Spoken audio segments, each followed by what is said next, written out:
परमात्म्याची भक्ती सांगितली, एक सकाम भक्ती आणि एक निष्काम भक्ती.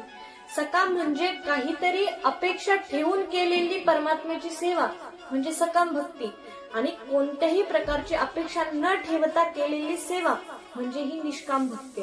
आता सकाम भक्ती श्रेष्ठ की निष्काम भक्ती श्रेष्ठ?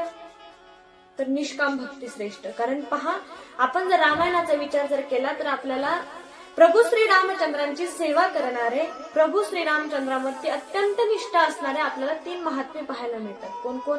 एक विभीषणजी, सुग्रीवजी आणि तिसरे हनुमंतराय.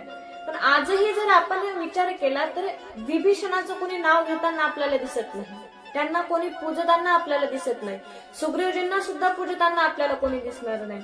पण हनुमंतरायाचं प्रत्येक गावामध्ये मंदिर आहे, प्रत्येक व्यक्तीच्या मुखामध्ये त्यांचं नामस्मरण आहे. का? तर हनुमंतरायाने जी भक्ती केली ती भक्ती निष्काम होती, आणि विभीषणाची आणि सुग्रीवाची भक्ती जी होती ती त्यांनी भक्ती कोणती केली तर राज्याची अपेक्षा ठेवून केलेली भक्ती.